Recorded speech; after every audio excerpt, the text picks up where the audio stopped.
అందరికీ నమస్తే అండి. శ్వేతపత్రం అంటే దాని అర్థం తెలుసు కదా! తెల్ల కాగితం తెలుగులో చెప్పుకోవాలంటే.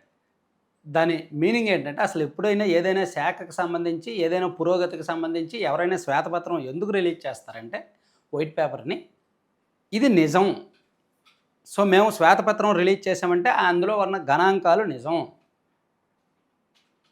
అని చెప్పే ఉద్దేశంతో. తెల్ల కాగితం మీద ఎటువంటి మచ్చ ఉండదు కదా! ఎటువంటి మరక ఉండదు కదా! మనం ఎత్తి చూపడానికి ఏమీ ఉండదు కదా! అలాగే ఏదైనా అంశం మీద, ప్రాజెక్ట్ మీద, అప్పుల మీద, ఆర్థిక పరిస్థితి మీద, ఏదైనా రంగం మీద శ్వేతపత్రం రిలీజ్ చేసినప్పుడు ప్రభుత్వాలు గానీ ఎవరైనా రిలీజ్ చేసినప్పుడు సో, ఇందులో ఎత్తి చూపడానికి ఏమీ ఉండదు. ఇందులో అన్నీ నిజాలే ఉంటాయని అర్థం. దీనికి అర్థం మార్చేశారు మన సీఎం గారు. అఫ్‌కోర్స్ రాజకీయ నాయకులు ఎప్పుడో అర్థం మార్చేశారు. ఈ శ్వేతపత్రాలను కూడా వాళ్ళకి అనుకూలంగా వాడుకోవడం మొదలుపెట్టారు. దానికి మన చంద్రబాబు నాయుడు గారు, మన సీఎం గారు ఈరోజు ఇంకాస్త రాజకీయ అర్థం చూపించారు. రాజకీయ ప్రయోజనం చూపించారు. ఎందుకు ఈ మాట అంటున్నానంటే, ఈరోజు సీఎం చంద్రబాబు నాయుడు గారు తన కార్యాలయంలో ఆంధ్రప్రదేశ్ రాష్ట్ర ఆర్థిక పరిస్థితి మీద శ్వేతపత్రం రిలీజ్ చేశారు. మంచిదే. మన రాష్ట్ర ప్రజలందరికీ కావాల్సిందే. ఎందుకంటే మన రాష్ట్ర ఆర్థిక పరిస్థితి అస్సలు బాలేదు. విపరీతంగా అప్పులు చేస్తున్నాం. ఆర్థిక పరిస్థితి అస్సలు బాలేదు.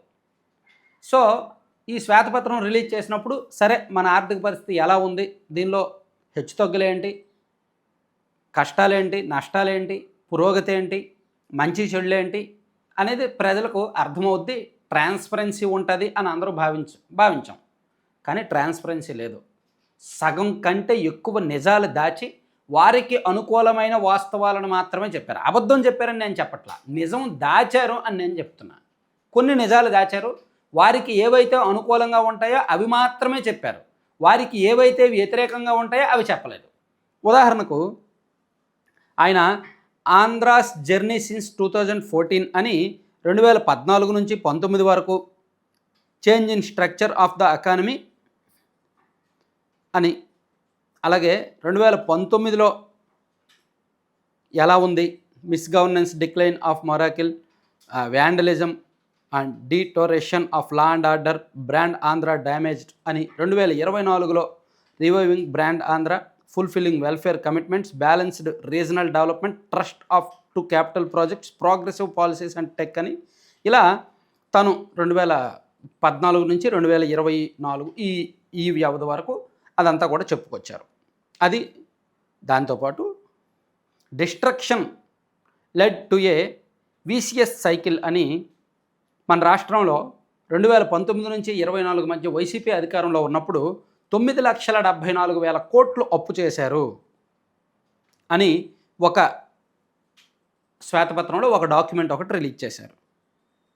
Hour challenge not just to correct past mistakes but restore confidence of people and investors, rebuild the economy, building moral of governance machinery and re-establish institutional credibility అని చెప్తూ ఆయన ఒక డాక్యుమెంట్ రిలీజ్ చేశారు. అంటే వైసీపీ హయాంలో 9,74,000 కోట్లు అప్పు చేశారు అని ఆయన చెప్పిన ఉద్దేశం. అలాగే మరో డాక్యుమెంట్లో కీ అచీవ్మెంట్స్ ఆఫ్ ఎస్హెచ్జీస్ అంటే సెల్ఫ్ హెల్ప్ గ్రూప్స్, డ్వాక్రా సంఘాల యొక్క ఏ విధంగా అచీవ్ అయ్యారు, ఏం సాధించారు ఈ 2 ఏళ్లలో అనేది కూడా చెప్పుకొచ్చారు. వాళ్ళకి ఇచ్చిన రుణాలు, వాళ్ళు సాధించిన ఆర్థిక పురోగతి అదంతా చెప్పుకొచ్చారు. దాంతోపాటు జిఎస్డిపిలో గ్రోత్ కూడా గతంలో 2014 నుంచి 19 వరకు ఎలా ఉంది, 19 నుంచి 24 వరకు ఎలా ఉంది, 24 తర్వాత ఎలా ఉంది జిఎస్డిపిలో గ్రోత్ అనేది కూడా చెప్పారు.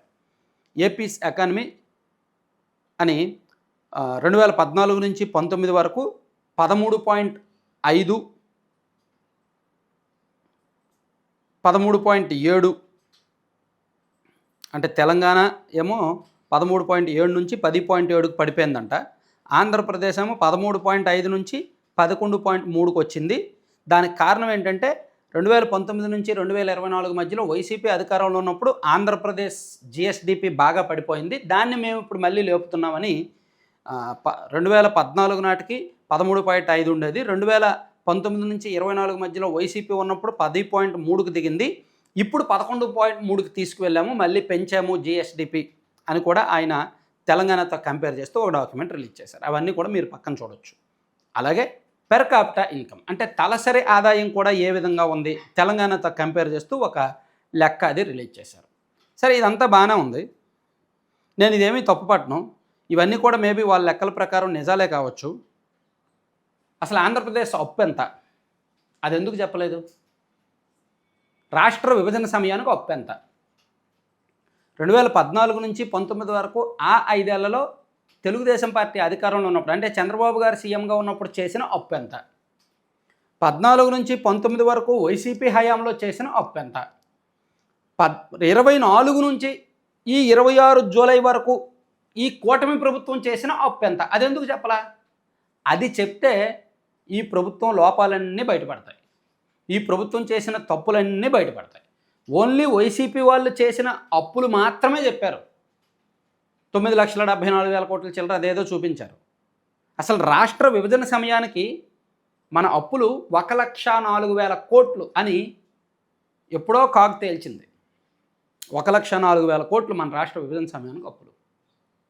మొత్తం 1,74,000 కోట్లు ఉంటే తెలంగాణ 70,000 కోట్లను, మనం 1,04,000 కోట్లు ఉండేది 2014 మార్చి 31 నాటికి అనుకుంటా, లేదా 2014 జూన్ 2 నాటికో. ఆ తర్వాత చంద్రబాబు గారు దిగిపోయే సమయానికి అది దాదాపుగా 3,80,000 కోట్లకు వచ్చింది.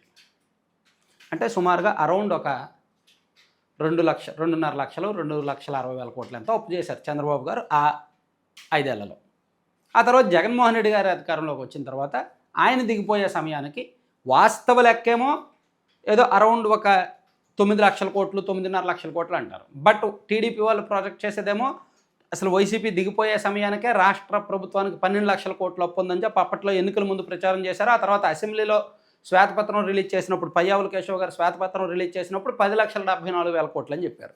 ఈరోజు చంద్రబాబు నాయుడు గారు రిలీజ్ చేసిన శ్వేతపత్రంలో ఓన్లీ వైసీపీ హయాంలో 9,74,000 కోట్ల అప్పు అని చెప్పారు. సరే అదంతా చెప్పారండి. 2024 జూన్ నుంచి 2026 జూలై వరకు ఎంత అప్పు చేశారు ఈ 25 నెలల్లో అనేది ఎందుకు చెప్పలేదు? విపరీతంగా అప్పులు చేస్తున్నారు, చాలా దారుణంగా అప్పులు చేస్తున్నారు. ప్రతి నెల 7,000 కోట్ల నుంచి 8,000 కోట్ల వరకు, తక్కువలో తక్కువ 7,000 కోట్ల నెలకు అప్పు అవుతుంది. కొన్ని నెలల్లో 10,000 కోట్లకు దాటుతుంది. ఇది ఆర్బీఐ దగ్గర సెక్యూరిటీ బాండ్లు వేలం వేసి తాకట్టు పెట్టి తెచ్చిన అప్పు గురించి మాత్రమే నేను చెప్తున్నా. మంగళవారం సెక్యూరిటీ బాండ్లు వేలం వేసి తాకట్టు పెట్టి తెస్తారు కదా, అది మాత్రమే నేను చెప్తున్నా. 7,000 కోట్లు, 8,000 కోట్లు. ఇది కాకుండా వివిధ కార్పొరేషన్లు, ఇప్పుడు మనకు ఆల్రెడీ మైనింగ్ అది తాకట్టు పెట్టి అప్పు తెచ్చారు. మద్యంకి సంబంధించి వైసీపీ హయాంలో ఎలాగైతే మద్యం ఆదాయం తాకట్టు పెట్టి తెచ్చారు వీళ్ళు తెచ్చారు, వైసీపీ హయాంలో ఎలాగైతే కార్పొరేషన్లు తాకట్టు పెట్టి అప్పు తెచ్చారు వీళ్ళు తెచ్చారు. సో అక్రమ మార్గాల్లో, వక్ర మార్గాల్లో, అడ్డదారుల్లో వీళ్ళు అప్పులు చేస్తున్నారు. అది చెప్పలా. సో నేను అనుకోవడం 2019 నుంచి 24 మధ్యలో జగన్మోహన్ రెడ్డి గారు ఏ విధంగా అయితే తప్పుడు దారుల్లో అప్పులు చేశారో వీళ్ళు కూడా అదే కొనసాగిస్తున్నారు, అంతకంటే ఎక్కువే చేస్తున్నారు అనేది నాకున్న ఇన్ఫర్మేషన్. ఆ విషయాన్ని ఎందుకని చెప్పలేదు ఈరోజు శ్వేతపత్రంలో? ఎవరైనా ఆర్థిక పరిస్థితులు ఏమండి, నా ఇంటి బడ్జెట్ మీద నేను ఒక శ్వేతపత్రం రిలీజ్ చేస్తాను అన్నప్పుడు నాకు ఎంత ఆదాయం వస్తుంది, ఎంత అప్పులు ఉన్నాయి, ఏమేమి లోన్లు ఉన్నాయి, ఇప్పుడు నెల నెల నాకు ఎంత వస్తుంది, ఎంతెంత అప్పు చేయాల్సి వస్తుంది, ఆ అప్పు నేను ఎంత వడ్డీ కడతాను, ఇవన్నీ చెప్తారు కదండి. మరి శ్వేతపత్రంలో లేవేంటండి? ఈ 2 ఏళ్లలో ఎంత అప్పు చేశారో ఎందుకు చెప్పట్లా? ఆ అప్పులకి ఎంత వడ్డీ కడుతున్నారో ఎందుకు చెప్పట్లా? అది దాస్తారా? అది దాచి మిగిలినవన్నీ చెప్తారా? వైసీపీ హయాంలో జీఎస్డీపీ పడిపోయింది, మేము వచ్చి పెంచేసాము, వైసీపీ హయాంలో అప్పులు భారీగా చేస్తారు, మేము వచ్చి ఏమీ చెప్పము, మా అప్పుల గురించి ఏమీ చెప్పము, ఇదా? అంటే ఈ అధికారంలో ఉంటూ సీఎం హోదాలో ఉంటూ శ్వేతపత్రం రిలీజ్ చేసినప్పుడు కూడా సగం నిజాలు చెప్తే ఎలా? పూర్తి స్థాయిలో చెప్పాలి కదా. అప్పుడు కదా జనానికి సరే సీఎం గారు చాలా ట్రాన్స్పరెంట్గా చెప్పారు అనిపిస్తుంది, మన రాష్ట్ర ఆర్థిక పరిస్థితి ఏంటి అనేది తెలుస్తుంది. సో ఖచ్చితంగా ఈరోజు శ్వేతపత్రం రిలీజ్ చేయడం వల్ల ఉపయోగం అయితే ఉండదు. ఈ సగం నిజాలతో ఉపయోగం అయితే ఉండదనేది నా ఉద్దేశం.